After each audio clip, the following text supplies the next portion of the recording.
Yo, what is up, world? Welcome back to another episode of the Film School Experience podcast. This week's podcast is going to be slightly different. We're not going to be going down the traditional route of film school, but rather the video game school experience. I'm excited to talk about this topic because this is something that maybe I'm naive to, but I don't think is talked about a lot. For those of you who do not know, I went to USC and I got my MFA, my master's degree in film production, but within the SCA at USC, which SCA stands for School of Cinematic Arts, video game design as well as animation is all under the same umbrella. So much like at USC, I got a chance to meet some video game designers and some animators. Today, we're going to be hearing from Mercedes all about her video game experience. And if you're like me, this is going to be a brand new experience, something that I never knew about, and all this information was new to me. So let's jump into it and see just how different the video game school experience is compared to the film school experience. Okay, and camera is rolling. Sound speed. This is the film school experience. Take one apple and action. All right. Well, thanks so much, Mercedes, for joining the podcast. I really appreciate it. Normally what we do is I have my guests introduce themselves. So just tell us your name and what school you graduated from. Okay. My name is Mercedes Burks, and I graduated from Cogswell Polytechnical College, now known as University of Silicon Valley. Nice. That's so funny. You're telling me before that the names have switched. So that's very interesting. And is it a better name to you now that it's... No, I think they did it to avoid bankruptcy. I don't know. That's the rumor. Hey, if I was in that boat, I would do the same thing. Yeah. So I totally get it. But that's awesome. So my first question to you is, was animation and video game design and that whole world, was that going to school for that, was that always the plan for you, or was it always a goal growing up? Not at all. I've always been into drawing and painting, and I just never really took it seriously until about my senior year in high school. But even then, that rumor of being the broke artist, I like nice things. So I couldn't do it. So I went to school originally for bio and hated it. Switched to chemistry. I switched to math for a little bit. And then my brother and my dad were you're really good at art. You just need to, you're missing your blessing. You need to do it. So I took the plunge, switched, and I was doing traditional art, murals at City College. I have a bunch of murals. I have some of the Fresno Fair, some all around City College. There's different places in Fresno. But I'm not good at being an entrepreneur, and doing murals kind of highlighted that. I'm more of I'm going to give my stuff away for free because I just want people to have it and I want the world to look pretty kind of thing. So I was this isn't for me. And then when you're doing commission-based stuff like that, you never get a break. So I literally just Googled how to make money at art. I kind of ran into graphic design for a little bit, and I was I kind of suck at this, and they don't make enough according to, Glassdoor. So I kept looking and ran into animation and literally just asked one of my teachers, hey, do you know some schools I can apply to? And she had just the weekend before visited the college I ended up graduating from. So I went there, and then I got there and kind of figured out I didn't like animation, so I switched to rigging. The moral of the story is don't be afraid to change your major. Right. No, I think that's so true. And there's so much to gain and learn from that, is just being open to things. So that's awesome. So as you were trying to figure out where you wanted to land, was this during high school that you were talking about, where you're trying to figure out, or was this that was City College? Oh, City College. Yeah. So I spent a full 4 years at City College trying to figure it out. Nice. I feel I spent 5 years at City College. So City College is great. That's the place to switch. Yeah, and it's so underrated. A lot of people think they have to go straight away to a 4-year. It's not. Yeah. Yeah, that's not true. I'm happy I didn't. Me too, because I don't think we would be interviewing each other right now, or I'd be interviewing you right now. I'd be in a lab somewhere because I wouldn't have switched. I feel it. I was going to be an eye doctor, so yeah, that's always interesting. So with film schools and art schools, there normally is an application process. Mm-hmm. What was it for you? What did it look like? Was it difficult? Huge? So Fresno City actually has a really, really good art program. It rivals our Fresno State College. I personally think it's a little better, but I'm a little biased. And so I applied to a school that was very digital, heavy, everything was digital. Everybody who goes there does digital work. I had never done anything digital, so I just submitted what I had, which was a bunch of traditional stuff. I specialized in portraits at the time, so I submitted a bunch of that, submitted some of my murals.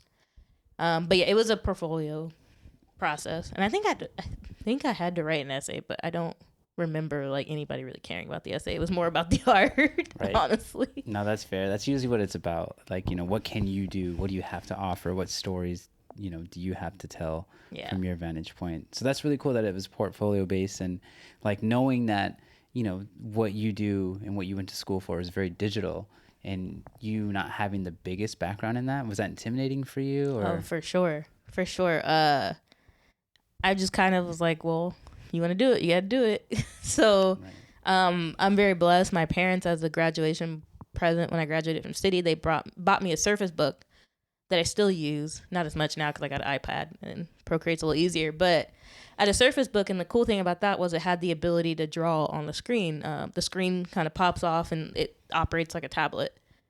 So when I went to school, I had a friend that helped me get some Photoshop applications onto my computer, and I was able to practice. But it was super intimidating because everybody else had been doing it. I went to school in the Bay Area, so their schools just had access to things that mine didn't. So they've been doing it since like middle school, and I'm coming in 22, never touched it. I have never even opened Photoshop. So it was a learning curve, and I just practiced a lot. Practice at work, practice at my free time because I had to catch up. Right. That's incredible. And you're so right. Like the Bay Area compared to where we are, Central Valley, if you're unfamiliar, it's very agricultural based. Yeah. And the Bay Area is like, it's Silicon Valley. Yeah. It's filled with tech. So that's actually really amazing that you were able to jump into something that you were interested in. And as you were learning those programs and stuff, was your motivation to land in like film animation? Was that like the driving force for you? Yeah, so my dream was always to work at Pixar. Because they're the best, and Right. Oh, absolutely. I love Pixar movies. I'm a big Disney fan, like just huge Disney fanatic in general. So yeah, it was always I wanted to do movies. I wanted to do maybe cartoons. I grew up watching those things super heavily with my dad, so I have a lot of good memories surrounding a bunch of like movies and different things. I love Shrek. Shrek is one of my favorites. Oh my gosh. So yeah, my goal was always to like kind of do that for somebody else, to be able to be like a part of that process. Oh, that's so cool. I love that. I feel like I have the same inspirations when it comes to filmmaking and cinematography and blah, blah, blah, blah. But so, okay, you figured out where you want to go to. You figured out how to get there, the application process, you turned it all in. As you were going into your school, the animation school, the gaming school, what did you expect from the school? Like, what did you think you would learn, going into it? It was so I think the school was, I don't want to say it was misleading because they were still very like transparent about like you're gonna get what you put in. But I guess so at the time I was going for animation and not knowing that process at all or like what that meant, what went into it. I just kind of expected it to be taught a little bit more from the ground up, which it was. I think my lack of background compared to my peers, right? The teacher's going to teach where the class is at. So I was the one who was behind. So I had to kind of do the extra work to like, what is a rig? What are controls? What 2D versus 3D? Like understanding that completely. I think I took some like Pixar. If you go to their website, they have like some free like classes that kind of explain it. But looking back, it was like kind of confusing the way that it wasn't what it was. So I had to figure that out, but it was a different experience. I think I had to work a lot harder than I anticipated. I thought it was going to be like any other school. You just go, you do the work, you pass, and that's it. You get the knowledge, and it was a lot more work than that, for sure. That's cool. That's so interesting, and that's something that, I mean, obviously I know nothing about this world that you exist in, that you orbit in, but going into the film school realm, it's almost kind of the same thing. You just expect to learn all of the tools that you need to learn, and everybody's coming from different, levels of knowledge. And I think always, hindsight is always 20/20. But so I'm sure, like, if you were to go back, what would be some things that you would like supply yourself with knowledge, like going into these classes? Like, would you research this before? Would you learn, this program a little bit more? I think I would have just Originally, I started doing art in Photoshop. Like when I first got to school, I just drew everything in Photoshop. I think I would have worked on that a little bit more. There's a large learning curve for me between traditional and digital, but I had spent so much time learning my whole life basically learning traditional art and paint and pencils and brushes and like what you can do with those different things. It didn't compute into a digital world of Photoshop. And like, so I think even now I wish I knew how to make brushes like better.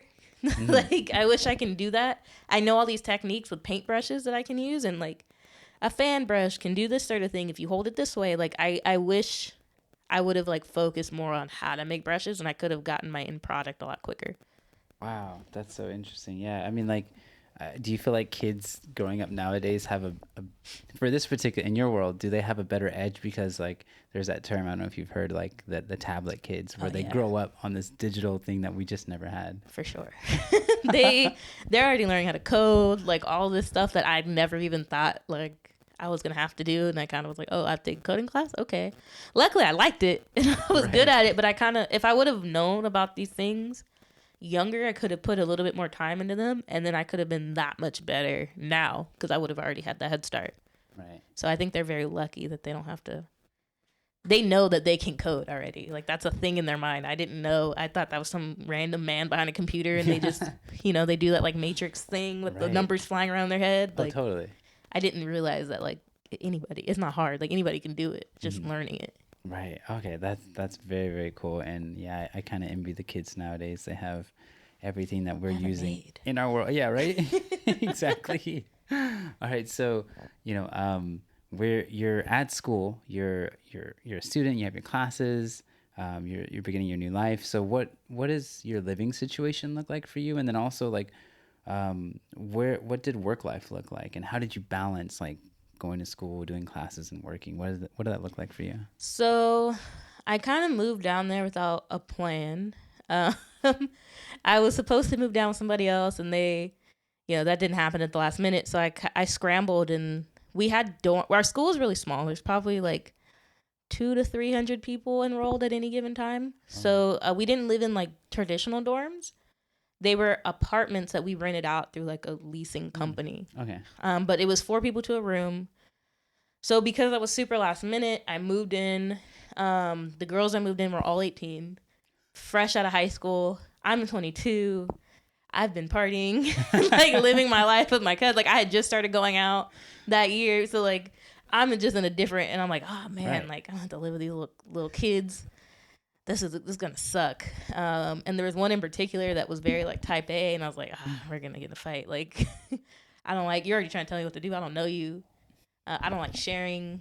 I don't like, now with people I don't know, like, oh yeah, you bring your stuff, I'll bring my stuff. We don't need to collaborate. Like you just do what you're doing. I don't know you. Like, wow, I'm here to go to school. I'm gonna go to school, get my degree, and leave. Turns out the person I thought would irritate me the most is my best friend to this day. Oh my gosh. She was at my wedding and like helped with everything. She was at the reception. What? So you never know who you're gonna meet. The other two were something else, but we ended up sharing. Me and my best friend shared a room. So that, I think that was really helpful. I got really homesick. I'm really close to my family. So I got homesick quite a bit. I was home like every other weekend, if not every weekend. My goddaughter was born during that time. I had a niece born at that time. So I did a lot of coming back and forth, but my best friend being there was really helpful. Her family took me in. I would go to her dad's house for barbecues all the time, or just hang out with her cat and her dog. I'd hang out with her mom's side of the family, her grandparents, like everybody. Her brother was the one who actually helped me get like all the Adobe Suite on my laptop. Wow. So I still talk to them all to this day. Like her mom was at my wedding too. Like I talked to them all. So it was a blessing. So I think without her, it would have been a whole different world. But working, I have 4 jobs. It was a lot. Wow. Yeah, but I was smart enough that I did them all through the school. So I had worked at AutoZone when I lived in Fresno as a I need a job that I can transfer. And the transfers took too long, and I ended up getting hired in the AV lab at school. So I was like checking out, we had a music studio. So I'm checking out music equipment and like stylists and like Wacom tablets, stuff like that. A lot of mics. And I learned all that, and I was like, this ain't enough money. It never is. This isn't funding me going back and forth to Fresno every week and to see my dog is at home. Like, I gotta get back to him. So I did, what is that? I did an admin assistant. I was a note taker, which that was cool because it was a class I was already taking. Mm-hmm. And then after my first year, when I went home for the summer, I came back, but I became an RA, and that was a big job. But it gave me a discount on housing, so I only paid like $2,500 for the year, versus everybody else is paying like $4,500 a semester, and I got my own room, so. Oh, that's cool. It was nice, yeah. Yeah. So that helped a lot. That's awesome. Wow. But I was busy. Yeah, it sounds like it. Yeah. 4 jobs. That's crazy. But you managed to do it, right? Like, whether it was because you enjoyed some of the jobs, or maybe you just had to make that money, you figured it out, and that's such an interesting balance for students to figure out when they're in college. Like I always held a job in college. It was part-time, and so I had to balance the projects, the class. But I think for me, at least, compartmentalizing those things really, like, okay, like, Matt, you're at work, focus on work. Matt, you're at school, now you're at school. So it helped me, like, keep my focus where it needed to be. Yeah. Luckily, the jobs because I was working at school, they were really good with my school schedule, which was a blessing because I wouldn't have passed, like, if I had a regular job outside of school. And any free time I had, they let me do my homework. So that's my AV huge. Lab job. I worked at like 7 a.m. so nobody was there. There isn't a whole lot to do. There's like one rush of kids that needed like stylists checked out. So I do that, and then I was practicing on Photoshop every day, all day. So that's such a student hack. Like, yeah, especially getting a job. Jobs at school. Yeah, jobs at school. Seriously, because and then you have that free time and you don't have to travel. Like, there's just so many benefits to it. Yeah, and it also helps. My school was small, but I can imagine it's like that for other schools. But it helps you like learn and meet not only the people you go to school with to make those connections, so you're able to network, but also the faculty, because they have all the real connections. They're the ones that actually worked, and so they can see, or they can give you advice, or like they see like, oh, I see you're working hard. Let me give you some extra help on your project, or like when you have a question, I'm gonna take it a little bit more seriously because I know you're not just sucking to suck. Like I see you trying every day. Correct. No, that's awesome. And those are some really great notes for people to take when you're looking for work at school. So, speaking of school and on the topic of that still, how did the classes that you took, whether it was all of them or one of them or two of them, how did the classes just influence you as an animator / rigger now? Like, were any of those classes that you think of like a direct translation to what you're doing now? Yeah, I use a lot of that stuff every day still. I came in with my AA, so I got credit for a lot of classes, so I didn't have to do like all the GE classes everybody else had to do. And I was just in college so long, I had like a lot of math, like all that stuff was done. So I just went straight into what I'm supposed to be doing. I think I had to take a Photoshop class. That was like the one thing they're like, nah, we need you to take this. You gotta take it, yeah. And then I was able to test out of a color theory one. But nice.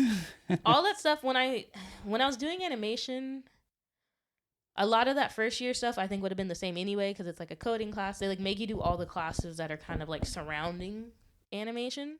It's like you need to know. So I had to take a rigging class. I had to take a coding class. We did 2D animation first. So I did all that, and when I switched to my 2D animation class, what made me realize I didn't like animation. My brain's very logical. We were doing like a run cycle, and I wrote down proportions to figure out the math of what should be on what frame. Right. And I did it, and then I turned it in, and my teacher's like, it doesn't feel right. And I was like, well, can you look at my math and let me know, like, I think my math is right. Like, where's my math wrong? Right. He was like, what do you mean you're doing math? I was like, yeah, look at my proportions. And he's looking. He's like, I don't even know what this is. Like, what are you doing? And I was like, what are you talking about? He's like, it just doesn't feel right. And I was like, what does that mean? Right. And he's like, you can't do it like that. Like, you're gonna have to do it again. Now, that's when, like, that was a moment. I was like, oh yeah, that's not for me. Right. I don't like what do you mean does it feel right? Like, right. It works or it doesn't. I see what you're saying. My brain like doesn't operate in gray areas. So once I switched, I took my first rigging class the semester after. I loved it. Like, that was it. The advanced rigging class was something else. I think at that point I realized that me and my teacher knew just about the same. which is very frustrating as a student. Now in the industry, I can kind of see how that happened because it's just it's a lot to know, and you don't. It's not on YouTube. Once you get to a certain point, it's not on YouTube anymore. You just have to figure it out. Wow. That's so it's so scary. Yeah. So like, I definitely wish I would have had some better guidance there. I got really lucky once I started my job. I found that guidance. But as far as, and then we took like tools classes. So like now I know how to code. Now you need to learn how to code tools for Maya. That I use all the time. Like that's super helpful. It's super helpful with my workflow. Makes me faster. What else I do? I did like a VFX class. That was just fun. And you can use a lot of those similar properties in when you rig. Like it just makes you think about things differently. Right. And you can apply that. So I think they were all useful for the most part. That's cool. And so of those classes, you're starting to like funnel in to what you really like to do. Rigging is where you're at now, but like where did you see the most growth in what you were doing and what you were interested in? Like if any of those classes, whether it was like the writing class that you're saying or probably my advanced rigging, just because like my teacher didn't know the answer either. So he was giving us like YouTube videos or Vimeo videos and was like, follow this tutorial and it needs to be done. But like it's done on Maya like 2016 and those buttons don't exist anymore. And the way that you're doing it doesn't work anymore. So I'm following the tutorial like step by step, but it's breaking. And then he was very much like, if it's not done, you're getting a C. Like if it doesn't work, you're getting a C automatically. And then anything after that, we'll look at. So it was very good because it kind of made me realize like, you just got to figure stuff out, man. There's not an answer. And we bring it to him. He's like, I don't know either. I'm like, well, what? Oh my gosh. Like, what are you talking about? It was super frustrating. And in the worst way, like, I don't think that was a good class or a good model at all. But I think it gave me that realization of like, you just got to figure it out. Like nobody knows. Yeah. And that's to this day, like nobody knows. We just got to figure it out. Wow. That's so huge. Try it. Try something. So I think, but that was the most growth for sure. Okay. No, that's amazing. And to me, that's such a scary world where there's no answer until you kind of find it and develop it on your own. Yeah. That just goes to show how like incredible it is what you do and how very like crafty is the wrong word, but just how smart and how thoughtful you have to be, in your lane. So that's awesome. So of your professors that you had at school, like how credible were they? And then also, like after you graduated, did you feel like the knowledge that you were learning from those professors, did you feel like you could work right away with that knowledge, like when you graduated? No. I will say though, we had like my teacher Mira, she worked in Pixar. She did like the water effects in The Incredibles when like he drives the car into like a little secret building and the water comes out. I know exactly what you're talking about. She did that stuff. She was a big help, but she was almost too smart to teach. Like it was one of those like you're just so ahead of me that it's hard for her to like bring herself back down. Right. Wow.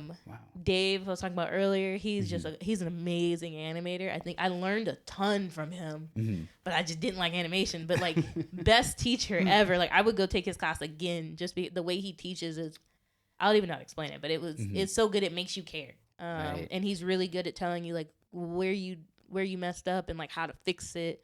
And I just like teachers that can offer solutions and not just tell me it's broken. Right. He was really good. My rigging teacher, not so much, but that's fair. Hey, he knows though. It's not a secret. Oh, okay, cool. He knows we have B. Let the record be known. He had never worked in the industry. I was one of like 3 students ever since the time I've been there that actually wanted to rig. So it's not a big, like it wasn't a big major. They made that advanced rigging class for me to graduate. No way. So it wasn't like a class that was on the docket already. Wow. So they just kind of stuck who they could in there, and I think he did the best he could. But I like transparency. If you don't know what you're doing, let me know, and then we'll work together. But don't pretend like you do. So that was rough. I wish we would have paid more attention to like paint weights, like skinning, because that's a large part of the job, especially when you start. And I didn't understand how it worked. Oh, wow. I could rig bones, Right. but in the industry, like when you're starting, you're just painting skin weights. Somebody else is doing the rig, and then they just hand it to you and like, here, skin this. Right. do all the hard work, like the grunt work of it all that nobody else wants to do, and I didn't know how. So Wow. it was different. Mhm. It was different. Right. That's great. So, like, when you're applying to jobs after graduating, are you applying directly for rigging jobs? Are you looking for those? I'm always a big proponent of let them tell you no. Okay. I was applying for CEO and director of the rigging department. Like, I don't care. I'm applying for anything. I was filling out, like, on the low end, at least 50 applications a day. Wow. On the low end. Like, it's really probably closer to, like, 100, 200, depending on, like, gosh. how much time I had that day. Right. And then on top of that, I was doing projects. So I was going back to school and working on projects. We have a couple different programs where, like, they were making short films and doing work for outside clients. And then there was, like, I did an NAACP project that I don't think ever came out. I don't know where it went, but we did it. We finished it. But I was doing all that at the same time to try to build my portfolio up because I was very aware that, like, what I had wasn't going to, it wasn't competing with anybody. But yeah, it was, I was applying for everything. You couldn't tell me. Oh, and going to all, like, the networking events. So, like, in conference that I saw, I was in the Bay Area, so it wasn't hard. They're all over the place. I was showing up at Facebook. I showed up to, like, an engineering conference, which didn't have anything to do with what I was doing, but, like, you never know who's going to be able to help you. Right. So I was just in everybody's face. I would, if I applied for a job, I'd find on LinkedIn who's doing that job and message them and be like, hey, what do you think are some good characteristics to do your job? Wow. Do you mind giving me a portfolio review? And That's smart. I think maybe, like, only, like, 3 people never answered me. Wow. I got a lot. You'd be surprised. I got invited to studio tours, like, all this stuff. I got invited to Disney, all this stuff. And then COVID hit, so I never got to go to any of them. But I was invited to go, like, had dates and times that I was going to show up. Wow. But most people will help you if you just got to ask. Right. But don't, you can't waste people's time either. Right. So let me ask you this, and this is it raises an interesting, like, question for me is all of the conferences that you went to, all of the footwork that you did outside of graduating, do you feel like the school, did they help at all with that? Like, connecting you as you were at school, as you were graduating? Like, what was that relationship like? I think that's a touchy thing because for a lot of people, I always made friends with the career counselors because, like, exactly. They were also cool people, though. Like, the 2 that I interacted with were super cool. So, like, Nas, the first one, she didn't really understand what I did, so she kept telling me, like, hey, there's this event, and I'd show up and it's, like, nothing to do with anything that I need, but I went anyway. I was driving to San Francisco, like, whatever I could do. I think they helped. She helped because she was able to, like, give me those, like, hey, this thing is happening. And once you go to one, it's a lot easier to, like, get in that circle and you start finding them. As far as, like, a lot of people have issues with trying to find jobs through them. I think it's hard to get a job. They don't really have entry-level jobs. It's not, like, a thing, really. You kind of happen upon them, but you're not going to see it, like, advertised. So it's hard to get in with, like, college-level work, period. But the second guy that came, literally my last day at the school before I graduated.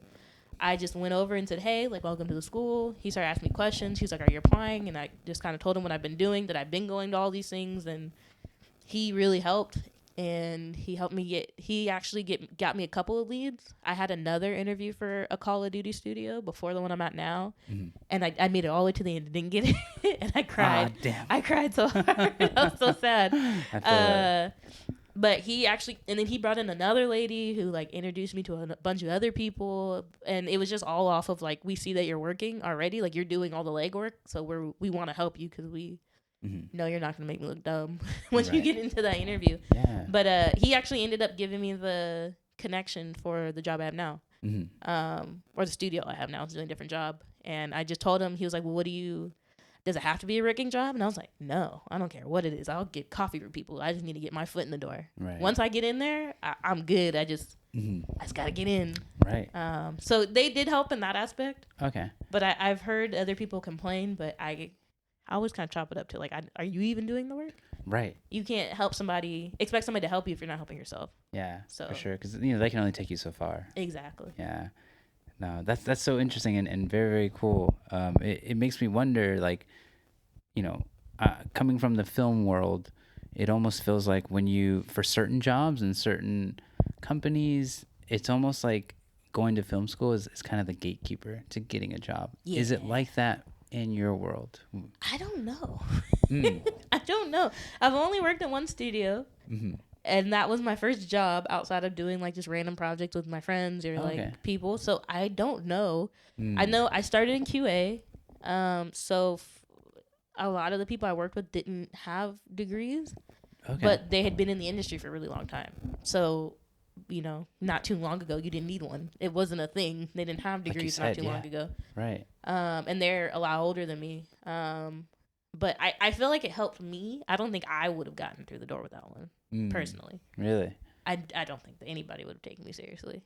Wow. But Right. But even then, at that point too, would you know where you wanted to go? You know what I mean? Like, without it, nah. right? Yeah. I don't think I wouldn't have been able to teach myself. Right. I need like a classroom environment to learn something of this caliber. Correct. If I'm just learning something, I don't know, something a lot simpler, I can watch it on YouTube, but there's only, for what I do, I've looked. It stops after like basic rig. Here's how you make a basic like bipod character. Like it just kind of stops. Wow. And so it just wouldn't have been possible for me to know what I needed to know. Right. I think that's so interesting because like obviously in the arts, we're both in the arts world. But with film in particular, like there's so much resources on YouTube that you can find. But because there's all that information there, like when you're telling a story, when you're, doing anything in the artistic world, it's all like subjective. Yeah. So like you were explaining earlier, you were doing an animation and you're doing the math and the professor's like, it just doesn't feel right.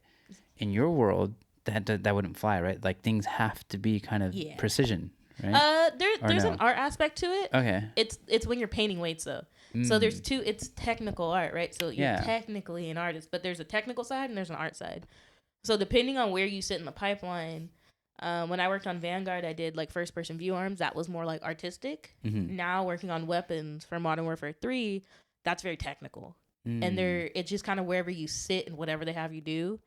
The painting weights is very artistic. That's like, I kind of want these deformations in the fingers.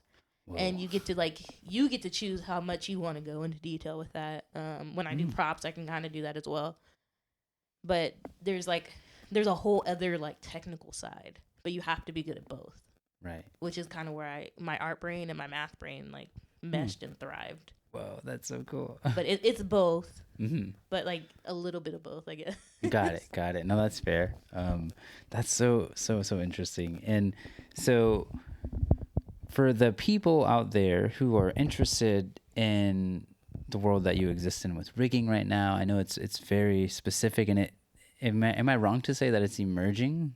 Like at least for a school, like getting the proper education, taking the right classes for that. Is it? I don't know. It's one of those things, nobody likes to do it. I think it's because people that are good at art usually are good at math, and people that are good at math don't realize that this is an option. Right. I didn't know it was an option until like my second year into school. And that's only because I used to hang out with somebody who was into it. Oh, wow. And even then, he didn't tell me about it. It was like a friend of his. And I was explaining how like I didn't understand animation. He was like, I think you would like this other thing. Wayne does it. Ask him about it. And that's when I was like, and then I asked and they started telling me and I was like, what the fuck? Like, right. Where's this been? Yeah. But there's people I work with that have no idea like what like people I directly work with that have no idea what we're doing. They don't understand it. They don't know what it means. They don't know the difference between rig and animation. They're two different things. They work together. You need them both. But I think people just don't like it enough or don't realize that it's an option, I guess. It's very... I've only run into a handful of people that are like, yeah, I love rigging. Most people don't. So I think because of that, there's not a lot of programs. But you can't do anything without it. Right. And it's not something that can just be automated. Because if it was, I wouldn't have a job. Yeah, thank God it's not. Yeah, I was like, yes, haha, yeah, I take that. There's some auto riggers out there, but they're not great. And if you don't know how to finesse it, then you're kind of just stuck. I see. Your character doesn't look good no matter what you do. Oh, that's so cool. Okay, so that was kind of a question that would lead into this one. For anyone who is not thinking about or who is thinking about going into this, to this field at the school level, getting their degree in it, or maybe they're trying to maybe bypass it. Like, what are some good practices, some good exercises that would get them some sort of like their feet wet in this world? Like, what could they search on YouTube? What could they do to help kind of supply them? For sure. So Maya, if you're already a student, Maya has a free version. You can just type in your student email Okay. and download it. I think it's Blender is free, and they're all basically the same. Okay. It's just like where the buttons live. Some people like different UIs. Maya is the industry standard though, so if you're gonna learn something, Right. that is what I would just rather learn the thing everybody's using anyway. For YouTube, definitely just like how to build a rig. You have to make sure you put like how to rig in Maya or how to rig in Blender, because if you just put rig, you're gonna a lot of lighting stuff will come. I see. Like a lot of different things. I had a professor that. Funny, I never even actually took her class. I just always was in there. I was always in her office. But she has a YouTube channel called Academic Phoenix Plus, and I still use it to this day. I still use it to remember how to do certain things sometimes. It's a great resource. She goes over like different modeling techniques, texturing, lighting, some rigging stuff. That's like a really good place to start. And this is very much Maya-based tutorials, right? Well, yeah. If you're gonna, Okay. Yeah, they are in Maya. Got it. That's so. I feel like maybe because you've told me it before, of your professor's YouTube channel, but I feel like I have even run across some of those tutorials when I was taking those classes. They're good. Yeah. They're really good, and they're like I can vouch. They're short. Sometimes it's hard finding rigging tutorials because people like talk too much. Oh yes. And they're telling you a lot of stuff that like my brain can't process. Just show me what you're doing, and they're long, and it's just people who aren't content creators. Right. Because people who are really good at rigging usually don't make content about it. Exactly. So it's one of those kind of like it's not like gatekept, but it's hard to find. People don't talk about it a lot. Right. So yeah, that's definitely a good place to start. Vimeo. Yeah. Yes. They have a bunch of videos on there. That's where I took all my advanced rigging tutorials from that we were doing the entire class. Right. But I think you always start off with like a bipod character, like a human character. That's always a good one. You can get them free off a website, and you can even get one with a rig on it and break the rig down and kind of go into the node editor and see what's connected to what and how they did it. Right. Or just delete the rig and try to make your own. I did that a lot. Oh, cool. Wow. Yeah. From there, animals are always cool. Props, different things. You just kind of branch off. Okay. Awesome. So you kind of briefly mentioned that you're working on the new Call of Duty Modern Warfare 3. I am. Which is so amazing. So what are like some of the listeners, what can they, if they're playing the game, where can they notice your work or see the work within the game? Like all of the weapons. All the weapons? Yeah, all of the weapons. I've done some props. I don't think I can say which ones yet because the game's not out. Yeah, totally cool. But yeah, all of the weapons for sure. Okay. For sure. Sweet. So like, I'm thinking of when I play the game, like, you have like some guns, you have a little door that opens as it shoots. You have the reloading like animation. You're not doing the animation necessarily, but you're doing the rigging. Like, how would you explain? Like what a rig is? Yeah, there you go. Yeah, okay. So yeah, I like to think of it as like a marionette puppet, the wooden puppets with the strings. Oh, yes. So the modeler comes, they build the puppet, like the wood. They like put it together, or they don't necessarily put it together, but they build it, they paint it, all that stuff. So then my job is to come in and put the strings in and put the pieces kind of together and give them the ability to dance. Got it. And then the animator comes in and they actually play the show. Okay. So with the guns, it's like the bullets, how many bullets are in there. I don't necessarily tell it to like lower or like lower the count, but like I give it the ability to. All of our guns have all the pieces in there, like a real gun does for the most part. So like when there's bullets flying out the ejection port and the ejection port is flapping, I give it the ability to flap. Right. I give the attachments the ability to turn on and off. I give the attachments the ability to fit on the gun, sort of. But yeah, that's me and my coworker.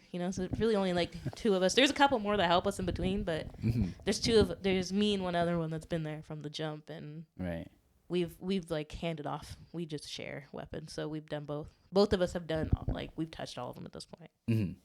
Wow, that's so cool. Okay, so when I play this game, I'll definitely be paying more attention to that, and I think that's so cool because me growing up, thinking about getting into the world of video games, like as big as my thought process was about that, again, it kind of ties back to being from the Central Valley, not really knowing very much. So it's like the idea of working in video games was just like, oh, like I think the biggest thing that I knew was like, oh, you're just gonna be a game tester.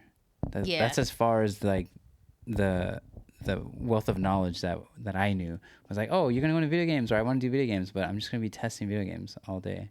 But I didn't realize the artistry and the technicality, all of that goes into it. So I think that's really cool that you're able to expand, at the very least, my knowledge of what your world kind of contains. Well, I tell people, I just actually left a conference for Black Girls Code, and I was telling the girls there, like, they were asking me, like, hey, this is kind of what I do. Like, is there like opportunities for me in video games? And I like, we have people who just write spreadsheets all day and like keep us in check, like keep the pipeline. There's so many jobs, from social media managers to graphic designers to, obviously the animators. We have the QA, props to QA. Like we don't exist without QA. Like they're the hardest working people on our team. There's so many jobs that I didn't even know until I got there. There's people where we get stuff from outsourcing and their jobs is just to implement it into our engine. There's so many jobs. I really believe like there's a job for everybody in video games, but our communities, being like the Black community, the just minority communities, we're just not exposed to it. We don't know. We don't know that it's there. Seriously. I remember my dad and my brother, when we were having the conversation about them wanting me to switch my major, and they're like, you can do video games and movies. I was like, we don't do that. Like, I literally told them, I was like, yeah, some white guy does that, not me. Like, I'm never gonna be able to do that. And here I am. Sure enough. But I just wish we had more exposure. Yeah. Like we have a lot of talented kids in our lives. Like that would just completely change the industry and change the kind of games we play and the content that we see. And I'm excited to watch it grow and evolve. Yeah. No, that's awesome. Wow. I really appreciate you taking the time. That was like my last question. And thanks so much. Cool. You're welcome. Thanks for having me. All right. Congratulations. We have made it to the other side. Wow. I learned so much about the video game school experience, how different and how similar it is to the film school experience. Much like any other student, you have to find work, and Mercedes found about 3 or 4 jobs, which to me is just crazy because I only worked one job when I was at school. So it was really cool to hear that someone can work so many other jobs and get work done, especially for the job that was actually on campus. If you are a film student, or if you are any student in general, working on campus helps out so much with your school schedule. Like, you don't have to travel very far to your job. And for the most part, you can do some of your homework while you're working. Pretty cool, right? So yes, I learned a lot about rigging and just how different that is to like animating in the world of video game and just what that entails. And it's so cool that at the time of this recording, Modern Warfare 3 is not out yet, but now you get a chance to play the game when it comes out, much like myself, because I'm actually really excited for it. But you get a chance to see Mercedes work, and hopefully you can notice some of the mechanics that Mercedes works on and what her everyday job is, thanks to the video game school experience. So I'm really excited for that, and I hope that you guys are as well. Also, one of the things that she did mention that I think is really important is the fact that she reached out to so many people after graduating on her own and made the connections that she needed to get to the job to where she is today. So if your school is not making those connections for you, get yourself on LinkedIn, send out those messages to the people that are in your environment, that are in your world where you want to end up, and more than likely they'll be more than happy to help you out, if not guide you to the people who are willing to help you. So again, this was a really fun episode for me. I hope you enjoyed it just as much as I did. I know it was slightly different, but I'm excited to dive into and explore other areas outside of the film school experience. Thanks so much for taking the time to listen to this week's podcast, and I'll see you next week.